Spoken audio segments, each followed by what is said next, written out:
আসসালামু আলাইকুম everyone, science ফুয়েলে সবাইকে স্বাগতম। আজকে আমরা সমানতার গাঠনিক সমানতার পার্ট 2 তে পড়ব টটোমারিজম।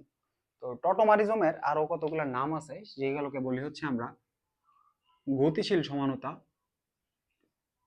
গতিশীল সমানতা, গতিশীল সমানতা, বা এটাকে হচ্ছে বলি আমরা কিটো ইনল সমানতা, কিটো ইনল সমানতা। তো এই টটোমারিজমটা আসলে বেসিক্যালি কি? টটোমারিজমটা হচ্ছে একটি কার্যকরী মূলক, টটোমারিজমটা হচ্ছে একটি কার্যকরী মূলক স্বয়ংক্রিয়ভাবে, একটি কার্যকরী মূলক স্বয়ংক্রিয়ভাবে স্বয়ংক্রিয়ভাবে পরিবর্তন হয়ে পরিবর্তন হয়ে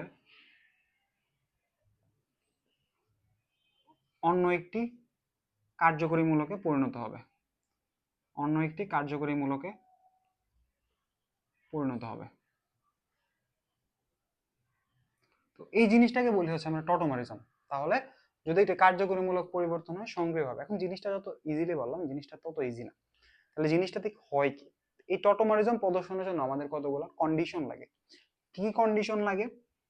কতগুলো হচ্ছে কন্ডিশন লাগে টটোমারিজম প্রদর্শনের জন্য।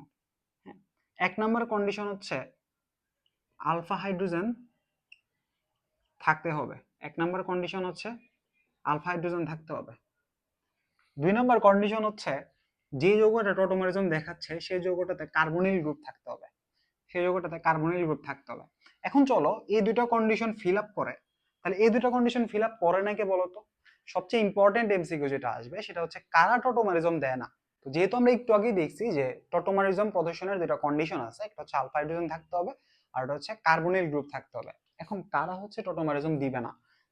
দেখো, আমরা যদি তোমাকে বলি যে HCHO, HCHO, হ্যাঁ, এই যে একটা যৌগ বললাম তোমাকে, এটার নাম কি বলো তো? এটার নাম হচ্ছে মিথানেল। এটার নাম কি? এটার নাম হচ্ছে মিথানেল, রাইট? মিথানেল। আচ্ছা, এই যৌগটা থেকে আলফা হাইড্রোজেন আছে। আলফা হাইড্রোজেন তো তোমরা সবাই বুঝো আশা করি। ধরো তোমার হচ্ছে এই CHO গ্রুপটা যে কার্বনের সাথে যুক্ত থাকবে, যে কার্বনের সাথে যুক্ত থাকবে সেই কার্বনে যদি হাইড্রোজেন থাকে, সেই হাইড্রোজেনটাকে বলে হচ্ছে আমরা আলফা হাইড্রোজেন। এখন এখানে ফাংশনাল গ্রুপ হচ্ছে এই CHO। এই CHOটা কোনো একটা কার্বনের সাথে যুক্ত নেই, তাহলে এখানে একটা হাইড্রোজেন আছে, বাট এটা আলফা হাইড্রোজেন না। এটা আলফা হাইড্রোজেন না, হাইড্রোজেন আছে but not alpha hydrogen.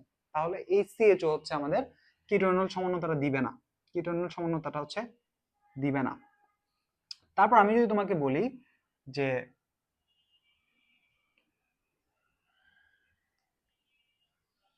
Benzaldehyde, এখানে হচ্ছে যদি এই CHO দিই, যদি আমি হচ্ছে CHO গ্রুপ দিই, তাহলে এই জিনিসটা কি হয় বলতো? বেঞ্জালডিহাইড হয়, বেঞ্জালডিহাইড হয়। তাহলে এটাও কিন্তু আমাদের হচ্ছে, এখানেও কিন্তু আমাদের কি নাই বলতো? আলফা হাইড্রোজেন নাই। তাহলে এই যৌগটা হচ্ছে আমাদের কি দিবে না বলতো? কি আমাদের টটোমারিজম প্রদর্শন করবে না। করবে আমরা দেখবো যারা টটোমারিজম প্রদর্শন করবে তারা আসলে কিভাবে টটোমারিজমটা প্রদর্শন করবে। তাহলে চলো আমরা আলফা হাইড্রোজেন আছে এরকম একটা যৌগ দেখি, CH3CHO। এই জিনিসটাকে আমি চাইলে এইভাবে লিখতে পারি না?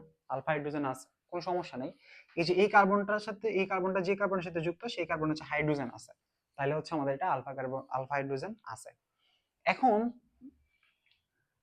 যে জিনিসটা আমাদের হয় সেটা হচ্ছে এখানে আলফা হাইড্রোজেন আছে একটা এই যৌগটাতে। এই যৌগটা হচ্ছে স্বয়ংক্রিয়ভাবে আমাদের পরিবর্তন হয়। স্বয়ংক্রিয়ভাবে কিরকম পরিবর্তন হয় ভাই? ওর যে আলফা কার্বনটা আছে, এই কার্বনটাকে কি বলতেছি বলতো? Alpha carbon, alpha carbon. তো এখানে আমাদের লাকিলি আলফা কার্বন আছে একটা। তো এই আলফা কার্বন থেকে এই কার্বনটা হচ্ছে আমাদের অক্সিজেনটাকে নিজের দিকে হচ্ছে নিয়ে নেয়। তাহলে আমাদের এখানে ডেল্টা নেগেটিভ একটা আয়ন ক্রিয়েট হয়, ডেল্টা নেগেটিভ একটা পার্শিয়াল আমাদের হচ্ছে চার্জ ক্রিয়েট হইতেছে। তো আর এই কার্বনটাতে কি বলতো? পার্শিয়াল পজিটিভ চার্জ ক্রিয়েট হইতেছে, রাইট? এখন ও কি করে, যে আমাদের আলফা কার্বনটা আছে সেই আলফা কার্বন থেকে একটা হাইড্রোজেন বের করে নেয়। এখন ও যেহেতু নেগেটিভ, হাইড্রোজেনটা যে বের হবে সেটা কি পার্শিয়ালি পজিটিভ, বুঝতেছো? Partially positive. ধরো আমরা CH3 যেটা আছে, CH3টা হচ্ছে ডিসোসিয়েট হয়, হয়ে হচ্ছে একটা পার্শিয়ালি পজিটিভ H+ ফর্ম করে। একটা পজিটিভ হলে বাকিটা কি হবে বলো তো? নেগেটিভ না?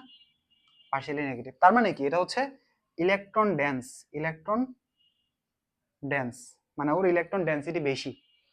তো আচ্ছা গেল, যাওয়ার পর আমাদের এখানের যে যৌগটা গঠন হবে আমি যদি তোমাকে একটু দেখাই, সেটা হচ্ছে এই যৌগটা কিরকম হয় বলো তো। আমাদের হচ্ছে এই যৌগটা OH হয়ে যাবে এখানে, আর এই যে ইলেকট্রন ডেন্স ছিল এটা CH2 হয়ে যাবে না, এখন CH2 হয়ে যাবে। ইলেকট্রন ডেন্সটা ও ইলেকট্রনটা ধরো এখানে দিয়ে দিবে এই বন্ডে, তাহলে আমাদের আলটিমেটলি যে যৌগটা হচ্ছে সেটা হচ্ছে CH2 double bond of C, এখানে হচ্ছে OH আর এখানে হচ্ছে H।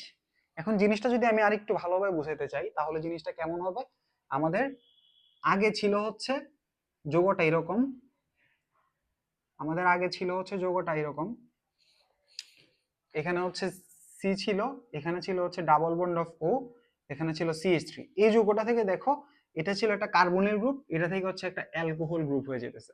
এই জন্য এই সমানতাটাকে বলি হচ্ছে আমরা কিটোএনল সমান। এখন চলো আমরা এমন একটা এক্সাম্পল দেখবো যে এক্সাম্পলে হচ্ছে দুইটা আলফা হাইড্রোজেন আছে বা আলফা কার্বন আছে। তাহলে চলো আমরা একটা এক্সাম্পল দেখি, সেটা হচ্ছে CH3 C